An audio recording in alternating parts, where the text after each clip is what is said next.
दोस्तों नमस्कार, मैं हूं डॉक्टर प्रदीप प्रसन्न। आप सबका स्वागत है हिंदी की बिंदी चैनल पर। हिंदी भाषा, हिंदी व्याकरण, हिंदी साहित्य संबंधित तमाम तरह के तथ्यात्मक टॉपिकों की जानकारी हम इस चैनल के माध्यम से देते हैं। आइए आज नया टॉपिक कुछ सीखते हैं।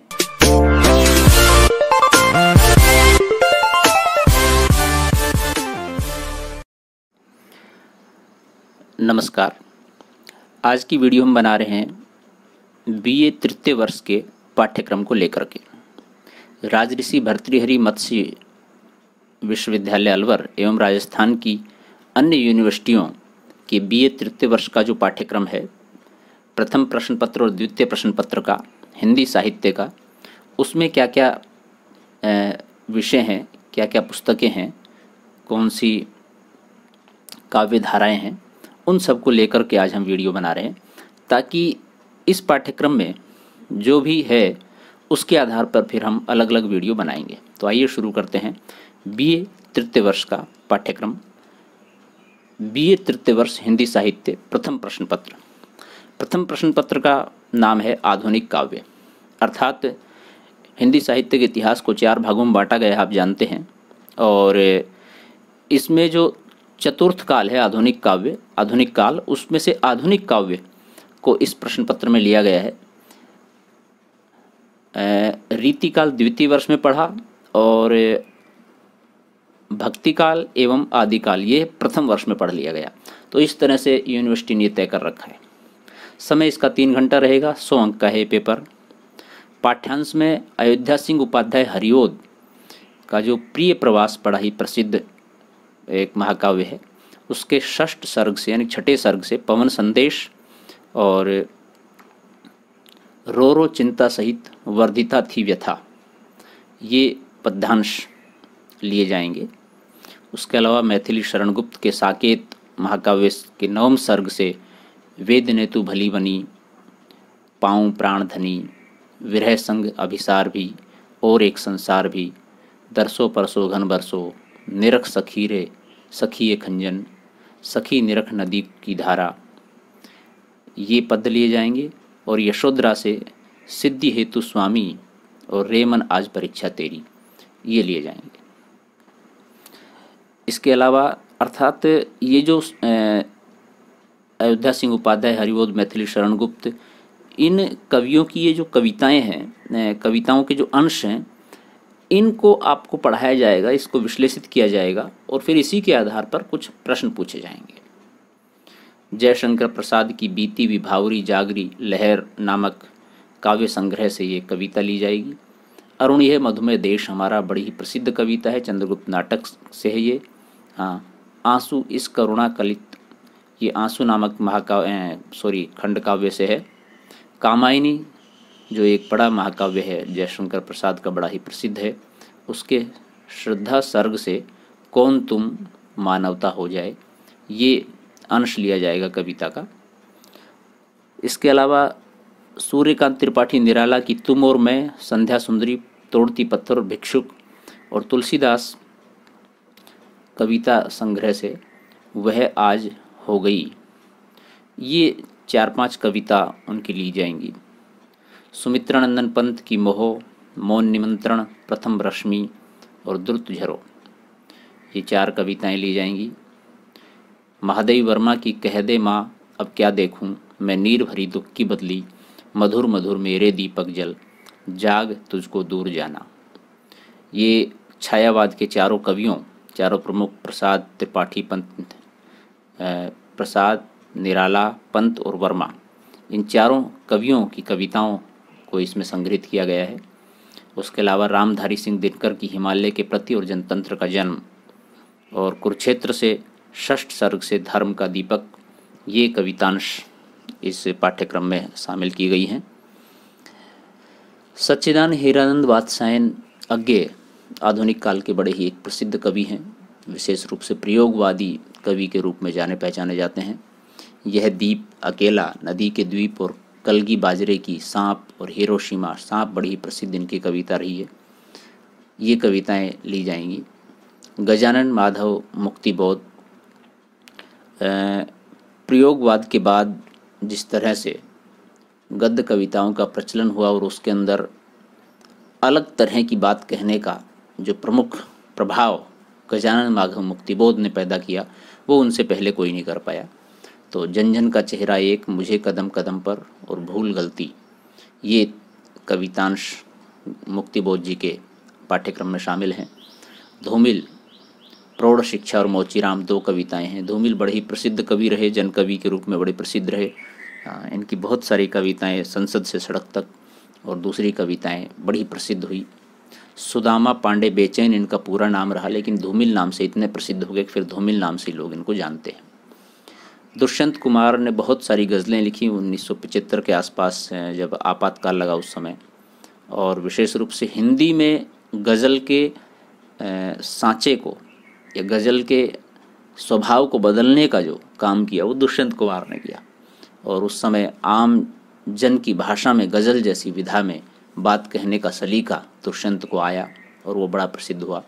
तो इनकी गज़लें कहाँ तो तय था चिरागा, ये सारा जिस्म झुककर, भूख है तो सब्र कर, रोटी नहीं तो क्या हुआ, हो गई है पीर पर्वत सी पिघलनी चाहिए, ये जो शहतीर है, बाढ़ की संभावना है, ये गज़लें शामिल की गई, ली जाएंगी। काव्य के अलावा इसमें आधुनिक हिंदी काव्य की प्रमुख प्रवृत्तियां और हैं, जैसे कि राष्ट्रीय काव्यधारा, छायावाद, प्रगतिवाद, प्रयोगवाद, नई कविता।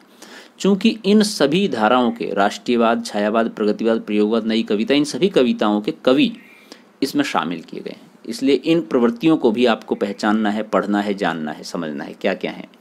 तो इन्हें भी पढ़ाएंगे, इनसे संबंधित प्रश्न पूछे जाएंगे।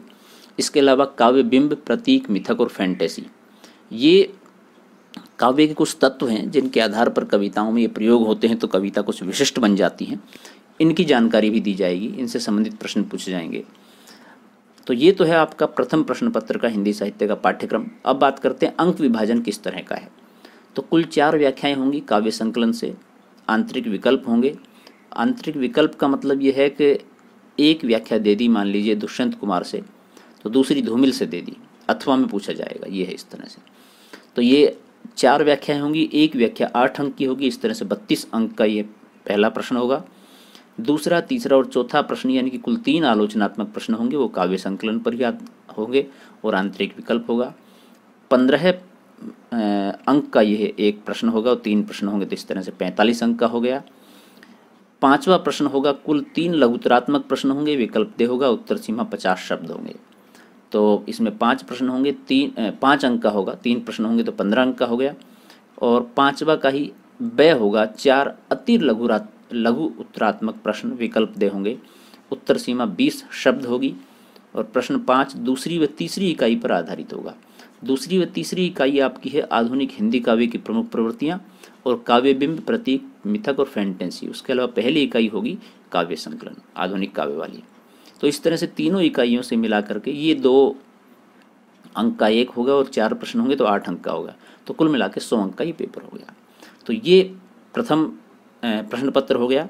अब हम बात करते हैं BA तृतीय वर्ष का ही द्वितीय प्रश्न पत्र हिंदी साहित्य का। इसका नाम है निबंध एवं कथेतर गद्य विधाएं। ये भी 3 घंटे का होगा और 100 अंक का होगा। इसमें जो पाठ्य पुस्तक है निबंध की, और निबंध किस किस कवि के हैं, निबंधकार के हैं और कौन कौन से निबंध हैं वो इसमें दे रखे हैं। बालकृष्ण भट्ट का साहित्य जनसमूह के हृदय का विकास है। रामचंद्र शुक्ल का लोक जागरण और भक्ति काव्य। हजारी प्रसाद द्विवेदी का कुटज। नंद दुलारे वाजपेयी का साहित्य और सामाजिक चेतना। बाबू गुलाब राय का भारतीय संस्कृति। नगेंद्र का काव्य बिंब, स्वरूप और प्रकार। डॉक्टर रामविलास शर्मा का संत साहित्य की ऐतिहासिक भूमिका। विद्यानिवास मिश्र का मेरे राम का मुकुट भीग रहा है। कुबेरनाथ राय का हरी हरी दूब और लाचार क्रोध। डॉक्टर कन्हैयालाल सहल का राजस्थानी साहित्य में राष्ट्रीय भावना। तो ये 10 निबंधकारों के निबंध इस पाठ्यक्रम में शामिल हैं। अलग अलग रूप से भी ये निबंध मिल सकते हैं और कई पब्लिकेशन, कई प्रकाशन पूरा पाठ्यक्रम एक साथ संकलित करके, संग्रहित करके प्रकाशित करते हैं, तो वहाँ मिल सकते हैं, आप कहीं भी पढ़ सकते हैं। कथेतर गद्य विधाएं होंगी। संस्मरण महादेवी वर्मा। महादेवी वर्मा ने बहुत संस्मरण लिखे। इनका एक संस्मरण सूर्यकांत त्रिपाठी निराला के ऊपर है, पथ के साथी से लिया जाएगा। रामधारी सिंह दिनकर के ऊपर लिखा गया। माखनलाल चतुर्वेदी संस्मरण और श्रद्धांजलियों से, ये रामधारी सिंह दिनकर जी ने लिखा। रेखाचित्र सेठ गोविंद दास का मखदूम बख्श, रामवृक्ष बेनीपुरी का रजिया। रिपोर्टाज रांगे राघव के द्वारा लिखा हुआ अदम्य जीवन, तूफानों के बीच से। फणीश्वरनाथ रेणु का कुत्ते की आवाज़, ऋणजल धनजल से। यात्रावृत्त सच्चिदानंद हीरानंद वात्सायन अज्ञे का बहता पानी निर्मला, अरे यायावर रहेगा याद से लिया जाएगा। धर्मवीर भारती का ठेले पर हिमालय, धर्मवीर भारती ग्रंथावली खंड 4 से लिया जाएगा। आत्मकथ्य संपादक कमलेश्वर मोहन राकेश, गर्दिश के दिन से लिया जाएगा। निबंध एवं कथेतर गद्य विधाओं का उद्भव विकास। कथेतर गद्य विधाओं से तात्पर्य है कथा के अलावा जो गद्य की विधाएं हैं उनकी बात। कथा अर्थात कहानी, नाटक, उपन्यास, इनके अलावा जो बच गया, तो ये सब नई विधाएं हैं। विशेष रूप से आधुनिक काल में इनका विकास हुआ। कहानी, निबंध, नाटक और उपन्यास के अलावा तो ये संस्मरण, रेखाचित्र, रिपोर्टाज, यात्रा वृत्तांत, आत्मकथाएं, जीवनी, ये इन सब का विकास हुआ। तो निबंध एवं कथेतर गद्य विधाओं का उद्भव विकास, इसको लेकर के एक प्रश्न पत्र आपसे पूछा जाएगा, जिसके अंदर निबंध, रेखाचित्र, संस्मरण, रिपोर्टाज, जीवनी, आत्मकथा, यात्रा वृत्तांत, अर्थात ये क्या है, निबंध किसे कहते हैं, किस तरह का होता है, इसके और प्रकार क्या हैं, इन सब को लेकर के ये पढ़ाया जाएगा। इसको हम विस्तृत रूप से पढ़ाएंगे।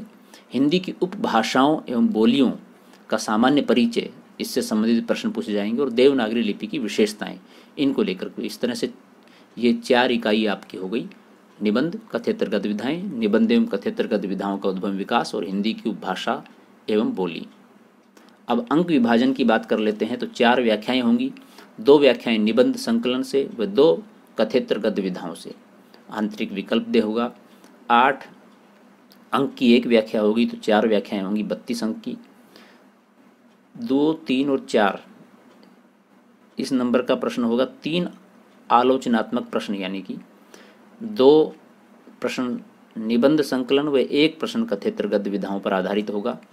आंतरिक विकल्प दे होगा। 15 अंक का 1 प्रश्न होगा, तो 3 प्रश्न हो गए 45 अंक के। 5वां जो प्रश्न होगा उसका ए में 3 लघुत्तरात्मक प्रश्न होंगे, विकल्प दे होंगे, उत्तर सीमा 50 शब्द होगी। और 5 अंक का 1 होगा, तो 5 × 3 = 15। और ब में होंगे 4 अति लघुत्तरात्मक प्रश्न, उत्तर सीमा 20 शब्द, विकल्प दे होंगे। ये 2 अंक का होगा, तो इस तरह से 8 अंक हो गए। तो कुल मिलाकर के हो गए कुल 100 अंक। और तीसरी एवं चौथी इकाई पर आधारित होगा 5वां प्रश्न। तो विद्यार्थियों, ये रहा BA तृतीय वर्ष का पाठ्यक्रम राजऋषि भर्तृहरि मत्स्य विश्वविद्यालय अलवर एवं राजस्थान के अन्य विश्वविद्यालयों, महाविद्यालयों, कॉलेजों में लग रहा है। और अन्य राज्यों के महाविद्यालयों में भी इस पाठ्यक्रम से संबंधित कुछ अंश होगा, तो आप सबके लिए उपयोगी होगा। इस पाठ्यक्रम के आधार पर सिलसिलेवार से हम एक वीडियो बनाते रहेंगे अलग अलग रूप में। अर्थात हो सकता है पहले हम देवनागरी लिपि से शुरू करें, मतलब पूरा पाठ्यक्रम कवर करेंगे, मूल बात यह है। हाँ, तो आप हमारे चैनल से जुड़े रहें। आशा है आपने वीडियो पूरा देखा होगा, आपको अच्छा लगा होगा और आपके लिए महत्वपूर्ण चीज़ें होंगी। आप इसे नोट कर लें ताकि आप पाठ्यक्रम के अनुसार पढ़ाई कर सकें और क्या क्या चीज़ें किस तरह से पूछी जा सकती हैं। ये पुस्तकें आपके पास उपलब्ध हों तो इनको पढ़ सकते हैं, बाकी हमारे चैनल पर सब चीज़ें पढ़ाई जाएंगी आपको। तो पुनः आपका बहुत बहुत धन्यवाद। यदि वीडियो आपको अच्छी लगे तो इसे लाइक करें, शेयर करें, कमेंट्स करें। कोई सवाल है तो कमेंट्स के माध्यम से पूछ सकते हैं, कुछ चीज़ें समझ में नहीं आई तो पूछ सकते हैं। और चैनल को अभी तक सब्सक्राइब नहीं किया है तो सब्सक्राइब जरूर करें और बेल आइकन को जरूर दबाएं ताकि कोई वीडियो आप मिस न कर पाएँ। तो नमस्कार, फिर जल्दी ही हम नई वीडियो के साथ मिलते हैं।